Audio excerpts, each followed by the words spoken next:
Aladdin और जादुई चिराग।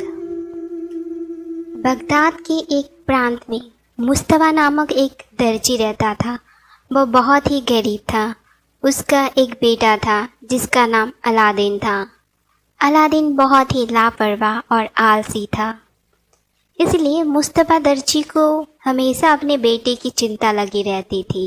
इस चिंता में वो घुलते घुलते एक दिन उसकी जान चली जाती है। पिता के मरने के बाद अलादीन की माँ दर दर की ठोकरें खाती है। वो लोगों के घर में कामकाज करके किसी तरह से अपना और अपने बच्चे अलादीन का पेट पालती है। वो अक्सर अलादीन को समझाती है, मगर अलादीन पहले की तरह ही लापरवाह रहता था। ना उसे पिता के मरने का कोई गम था, ना ही माँ की चिंता उसे दिखाई देती थी। ऊपर से वो कामकाज भी कुछ नहीं करता था। उसे तो बस यार और दोस्तों के साथ खेलना भाता था। ऐसे ही दिन बीतते गए और एक दिन अलादीन अपने दोस्तों के साथ मैदान में खेल रहा था। तभी एक अपरिचित व्यक्ति उधर से आ निकला। वो अपरिचित व्यक्ति दिखने में काफी संपन्न दिखाई दे रहा था।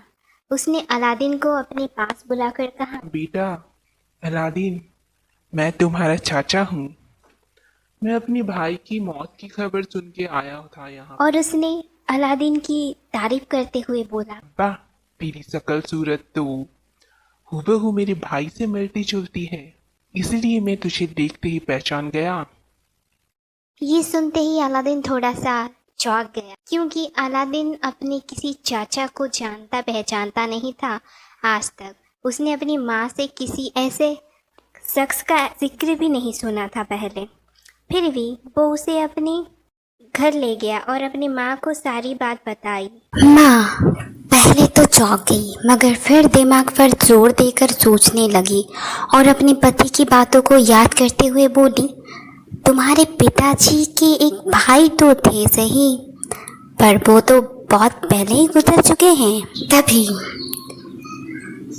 अजनबी ने बोला, आप बिल्कुल ठीक कह रही है भाभी जान, मैं वही हूँ, मैं मरा नहीं, मैं जिंदा हूँ। चिंता मत करो, भाई ना रहे तो क्या हुआ, अब मैं तुम लोगों की सारी जिम्मेदारी लूँगा। अजनबी की इन मीठी मीठी बातों ने अलादीन के माँ को भरोसा दिलवा दिया कि वो सचमुच में अलादीन का चाचा है। वो मन ही मन में बहुत खुश हुई। उसने खाना भी बनाया। 3 जन बैठ के भोजन करने लगे। उसके बाद अजनबी ने अलादीन को अपने साथ लेके बाजार घूमने चला गया।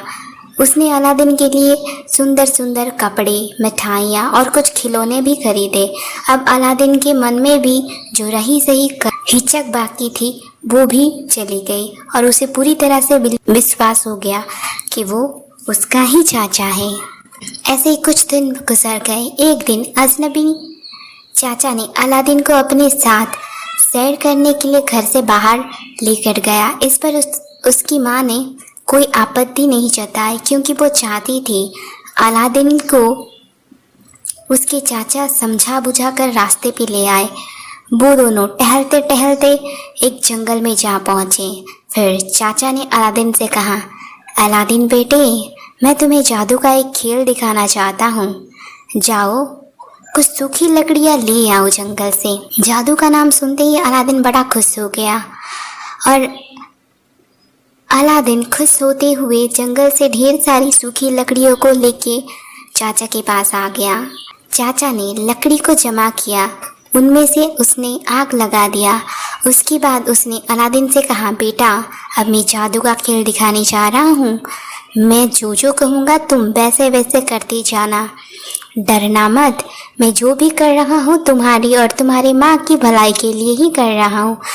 अगर तुम मेरे कहे अनुसार किए तो तुम्हारी माँ और तुम्हें ढेर सारा धन हासिल होगा और हम सब एक खुशहाल जीवन व्यतीत करेंगे एक साथ। उसके बाद अजनबी ने अपनी जेब से एक पुड़िया निकाला और उसमें से एक चुटकी भर राख लेकर एक मंत्र बड़बड़ाते हुए उसने उस राख को आग में झोंक दिया। देखते ही देखते आग ने एक विकराल रूप धारण कर लिया।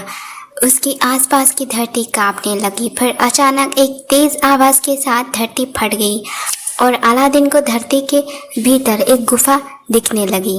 गुफा के अंदर जाने के लिए सीढ़ियाँ बनी हुई थी। जब अजनबी जादूगर ने कहा, बेटा अलादीन, अब तुम इन सीढ़ियों से होके गुफा में चले जाओ। वहाँ पहुंचकर तुम्हें 3 कमरे दिखाई देंगे। पहले कमरे में चांदी के, दूसरे कमरे में सोने के और तीसरे कमरे में हीरे मोती के गहने रखे हुए हैं। इनमें से तुम जितना धन चाहो उतना ला सकते हो।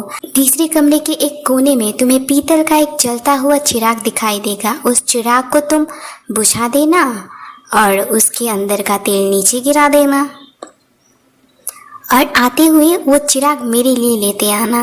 यही बोलते हुए जब उसने अलादीन को देखा तो अलादीन के चेहरे पे हवाइयाँ उड़ रही थी।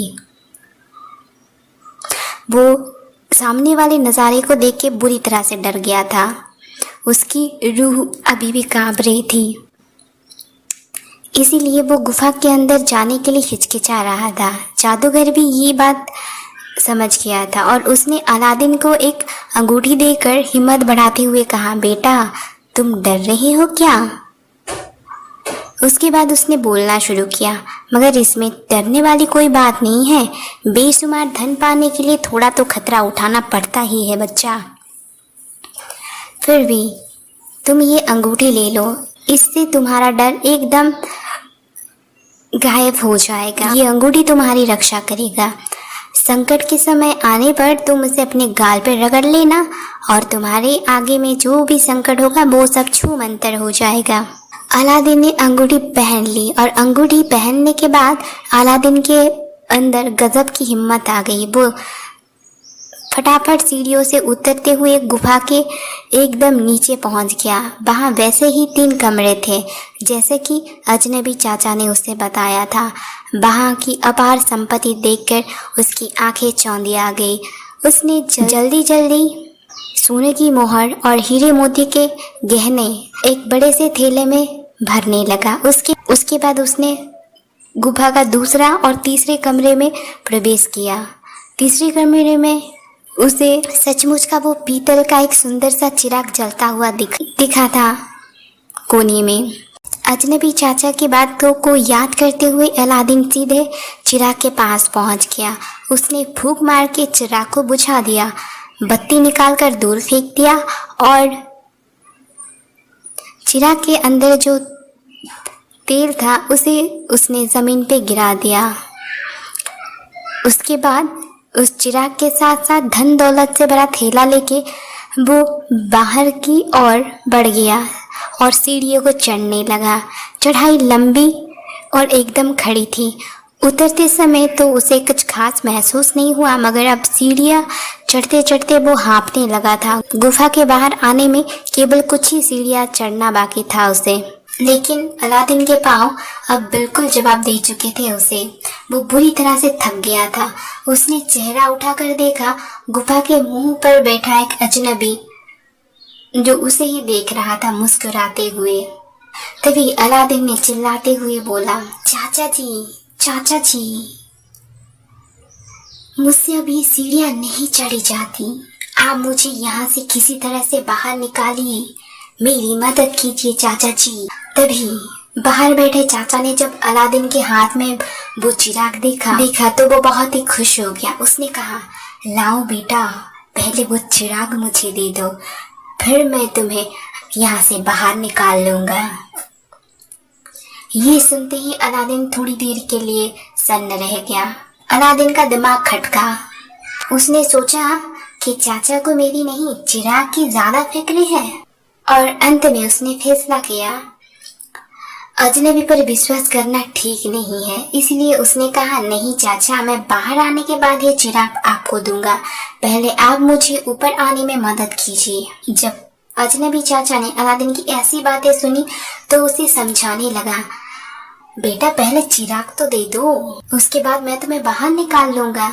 अलादीन ने कहा, चाचा जी पहले आप मुझे बाहर निकालिए, उसके बाद हम इस बारे में बात करेंगे। अलादीन के इन्हीं बातों से अजनबी चाचा भड़क गए और उन्होंने गुस्से में बोला, अलादीन जिद मत करो, लाओ वो चिराग मुझे दे दो। अजनबी चाचा कैसी धमकियों भरी बातें सुन के अलादीन कुछ समय के लिए सकपका गया, लेकिन उसने चिराग को अजनबी चाचा को नहीं दिया। जब अजनबी चाचा ने अलादीन को इस तरह से हट करते हुए देखा तो वो गुस्से के मारे पूरी तरह से तमतमा उठा। वास्तव में वो अलादीन का चाचा नहीं था, बल्कि वो एक मक्कार जादूगर था। उसका मकसद था सिर्फ जादुई चिराग को हथियाना, लेकिन समस्या यही थी कि वो गुफा पे पैर भी नहीं रख सकता था। इसलिए उसने अलादीन का चाचा होने का ढोंग किया ताकि भोले भाले अलादीन के माध्यम से वो जादुई चिराग को हथिया सके। उसके बाद जादूगर ने गुस्से में आकर एक मंत्र पढ़ा और चुटकी भर राख फिर से फूंक मार के आग जलती हुई आग में झोंक दिया और देखते ही देखते चारों तरफ धुंध और काले बादल घिर गए और गुफा का द्वार फटाक से बंद हो गया और जादूगर ने गुस्से में अपना पैर पटकते हुए उस जगह से वो अपना सामान लेके चला गया और अलादीन गुफा के भीतर ही बंद हो गया। कौन निकालेगा मुझे बाहर यहाँ से? किसी को क्या मालूम है कि मैं कहाँ बंद हूँ?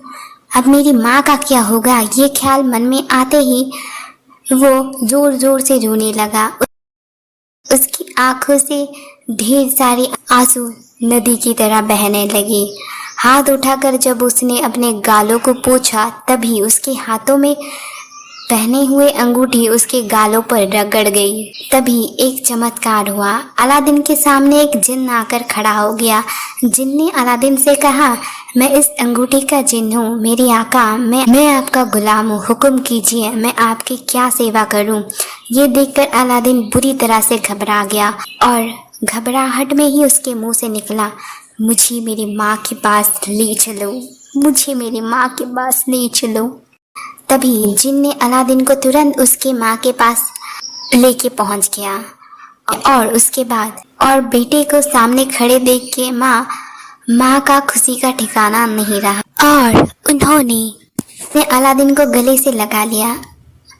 अलादीन अपनी माँ से लिपट कर फूट फूट कर रोने लगा। फिर जब उस रोना कुछ कम हुआ, उसने अपनी माँ को सारी सच्चाई बताई और अपने साथ लाया हुआ सारी संपत्तियों को भी उसने माँ को सौंप दिया।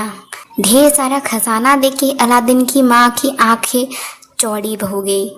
वो बहुत खुश हुई। वो अलादीन से बोली, बेटा तुम बहुत थक चुके हो, अब तुम आराम करो, मैं तुम्हारे लिए खाना बनाकर लाती हूँ। अलादीन हंस पड़ा, और माँ अब तुम्हें परेशान होने की ज़रूरत नहीं है, अब हमारे सारे काम मेरे सेवक करेंगे। इतना कहकर अलादीन अपनी अंगूठी को गाल पे रगड़ने लगा। अंगूठी का जिन्न फिर से हाजिर हुआ और उसने बोला, क्या हुक्म है मेरे आका, बताइए।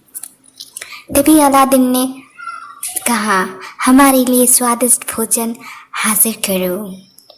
अलादीन के आदेश पाते ही जिन्न पलक झपकते ही सोने की 2 थालियों में उसने स्वादिष्ट भोजन हाजिर कर दिया उनके सामने। अलादीन और उसकी माँ ने जमकर भोजन किया। अब अलादीन अपनी माँ के साथ खुशी से दिन गुजारने लगा। अब उन्हें किसी किस्म की कोई चिंता नहीं थी। उनकी हर आवश्यकता जिन्न पलक झपकते ही पूरा कर देता था। ऐसे ही अलादीन के दिन बीतने लगे। इसी बीच एक दिन सुल्तान की बेटी पालकी में सवार होकर सैर करने जा रही थी। अचानक अलादीन की नज़र उस पे पड़ी। अलादीन उसकी सुंदरता पे मोहित हो गया और उसने मन ही मन शहजादी से शादी करने की ठान ली। उधर अलादीन की माँ भी उसकी शादी का सपना देखने लगी थी, क्योंकि अलादीन अब बड़ा होने भी लगा था। अलादीन की माँ ने अलादीन से कहा, बेटा अब मेरा इस घर में अकेला मन ही नहीं लग रहा है, इसलिए तू शादी कर ले। देख, तेरी उम्र की कई लड़कों की शादी हो चुकी है। ये सुनते ही अलादीन ने मुस्कुराते हुए माँ से कहा, माँ मैं सुल्तान की बेटी से शादी करना चाहता हूँ। अगर तू चाहे तो तू सुल्तान के पास जाकर शहजादी के साथ मेरी शादी की बात चला ले। ये सुनते ही अलादीन की माँ पूरी तरह से कांप उठी और वो अपनी आँखों को बड़ा बड़ा करके उस अलादीन का चेहरा देखने लगी। साथ ही साथ उसके मन में ख्याल उठा, ऐसा कैसे हो सकता है? कहाँ सुल्तान की बेटी और कहाँ अदना अलादीन? उसने अलादीन को समझाने की बहुत कोशिश की और उसने कहा, बेटा होश में आ जा, बेटा होश में आ जा, कहाँ सुल्तान और कहाँ हम? तू चाहे तो कुछ और मांग दे। ये सुनते ही अलादीन ने कहा, माँ तुम चाहे कुछ भी कहो, मगर मैं शादी तो करूँगा शहजादी से, वरना किसी और से नहीं। अलादीन अब जिद पे उतर आया था। उसकी माँ ने उसे बहुत समझाने की कोशिश की, लेकिन अंत में माँ को ही हार मानना पड़ा। अलादीन की माँ ने सोने की थाली में कीमती उपहार लिए हुए सुल्तान से मिलने चले गई। उधर सुल्तान का वजीर भी शहजादी से अपने बेटे की शादी करवाने का ख्वाब देख रहा था। उसने अलादीन के माँ को हिदायत दी कि वो यहाँ से निकल जाए और उसने महल के दरवानों से कहकर अलादीन के माँ को सुल्तान से मिलने से रोक दिया। हार कर माँ उपहार की थाल लिए वापस लौट आई। अलादीन इस बात से बहुत दुखी हुआ था। आखिरकार उसने अंगूठी के जिन की मदद ली। जिन ने पलक झपकाते हुए अलादीन के माँ की थाल सहित सुल्तान के पास पहुंचा दिया। उसकी माँ ने सुल्तान से सारी बात कही। वैसे तो सुल्तान अपनी बेटी की शादी किसी शहजादे से करना चाहता था, फिर भी उसने अलादीन की माँ का बहुमूल्य तोहफा स्वीकार कर लिया। सुल्तान ने अलादीन की माँ से कहा, मैं अपनी बेटी की शादी तुम्हारे बेटे से करने के लिए तैयार हूँ, पर एक शर्त पर। यदि तुम्हारा बेटा 7 दिन के अंदर एक शानदार महल बनवा दे तो मैं शहजादी की शादी उसके साथ करवा सकता हूँ। ये सुनने के बाद माँ ने कहा, मुझे आपकी सारी शर्त मंजूर है जहाँपना। अलादीन की माँ ने उठते हुए कहा, अब मुझे इजाजत दीजिए। उसके बाद सुल्तान ने उन्हें विदा कर दिया। घर पहुँचने के बाद माँ ने अलादीन को सुल्तान की शर्त बताई। माँ की बात सुनकर अलादीन बहुत खुश हुआ। उसके बाद उसने अंगूठी को अपने गाल पे लगाकर रगड़ने लगा। अंगूठी का चिन्ह तुरंत हाजिर हुआ। अलादीन ने उसे सुल्तान के महल के सामने एक विशाल महल बनवाने का आदेश दे दिया। फिर जिन ने कुछ ही क्षणों में एक भव्य महल बनवाकर तैयार करवा दिया। ये राजमहल सुल्तान के महल से भी सुंदर और विशाल था। उसी महल के चारों ओर एक हरा भरा और खूबसूरत बगीचा भी था। सुल्तान और शहजादी ये शानदार राजमहल देखकर चकित हो गए। अब सुल्तान को यकीन हो गया था कि उसकी बेटी अलादीन के साथ सुखपूर्वक रह सकेगी। उसने काजी को बुलाकर और खूब धूमधाम से अलादीन के साथ शहजादी की शादी करवा दी। अलादीन अब एक नया महल में शहजादी और अपनी माँ के साथ आनंद पूर्वक रहने लगा। उसने अपने घर का जरूरी सामान भी महल में मंगवा लिया। उस सामान में गुफा से लिया हुआ पीतल का वो चिराग भी था। अलादीन ने पुराने सामान के साथ उस चिराग को महल के एक कमरे में रखवा दिया। अलादीन के लिए तो उसकी उंगली में पड़ी अंगूठी ही सबसे कीमती थी, जिसे वो अपनी जान से भी ज्यादा संभाल कर रखता था। अलादीन की गणना अब शहर के सबसे धनवान लोगों में होती थी। उसकी संपत्ति की चर्चा दूर दूर तक होने लगी। कुछ लोग तो यहाँ तक कहते थे अलादीन के पास सुल्तान से भी अधिक संपत्ति है। ऐसे ही बात हवा की तरह उड़ने लगी। अलादीन की भनक संपन्नता की भनक उस निर्दय जादूगर के कानों में भी पड़ गई। अब तक वो यही समझ रहा था कि अलादीन गुफा में पड़ा मर खप चुका होगा, पर अब उसके विश्वास हो गया कि अलादीन जिंदा है। लेकिन जब लोगों की बात उसने सुना, उसे विश्वास हो गया कि अलादीन अभी भी जिंदा है।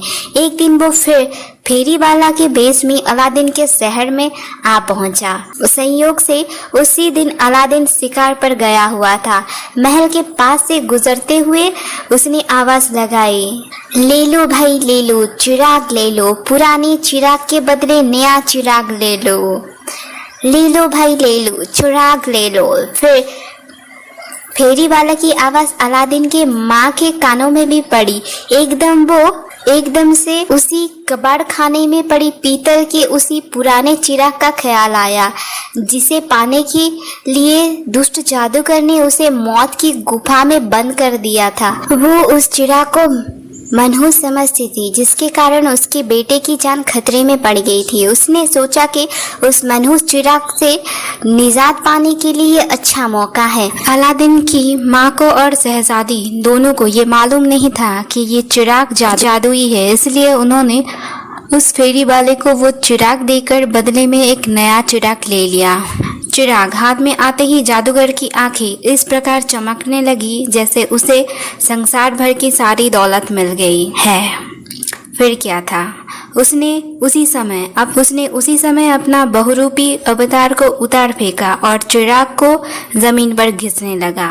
तभी चिराग के आसपास धुआं ही धुआं भर गया। वहां पे तुरंत एक जिन उसके सामने हाजिर हो गया। जादूगर ने जिन को आदेश दिया, इस महल को लेके किसी बड़े से जंगल के भीतर रखवा दो। ये महल मेरी आंखों को छुप रहा है बहुत ही बुरी तरह से। जाओ जल्दी करो। जादूगर के आदेश सुनने के बाद जिन फिर एक जोरदार छलांग लगाई और देखते ही देखते वो महल एक जंगल के किसी कोने में जा पहुंचा। जब अलादीन शिकार से वापस आया तो अपने महल को गायब देखकर वो आश्चर्यचकित हो गया। वो बहुत ही दुखी हुआ, पर करता भी क्या। उधर सुल्तान को जब इस घटना के बारे में पता चला तो वो आग बबूला हो उठा। उसने अलादीन को बुलाकर धमकाया, अलादीन तुमने मुझे धोखा दिया, तुम्हारी अब सारी पोल खुल चुकी है। अगर तुम 7 दिन के भीतर शहजादी सहित महल को वापस नहीं लाए तो मैं तुम्हें फांसी की सजा दूंगा। ये सुनने के बाद अलादीन को ये समझने में देरी नहीं लगी कि ये काम उसी जादूगर का है जिसने उसे गुफा में बंद कर दिया था। एकाएक उसी अंगूठी के जिन को उसने याद किया, क्योंकि उसने पिछले कई दिनों से उसने याद नहीं किया था। उसने फौरन अंगूठी को गाल पर रगड़ा और देखते ही देखते अंगूठी का जिन हाजिर हो गया। अलादीन ने उसे आदेश दिया, मेरा महल जहाँ कहीं भी है उसे अभी खोज के मेरे पास वापस लाओ। जिन ने जवाब दिया, माफ करें मेरे आका, मैं ये काम नहीं कर सकता। आपके महल को गायब करने का शरारत जादुई चिराग के जिन का है। वो मुझसे भी ज़्यादा ताकतवर है मेरे आका। मैं उसके सामने कुछ भी नहीं हूँ, मैं उसका सामना भी नहीं कर सकता। उसके बाद अलादीन गुस्से में बोला, तो फिर तुम मुझे मेरी माँ और शहजादी के पास ले चलो। अलादीन ने जिन को ये बात गुस्से में बोला था। तभी जिन ने हामी भर के कहा, जी मैं ये कर सकता हूँ। आगे की कहानी में क्या होता है ये जानने के लिए wait for the next episode.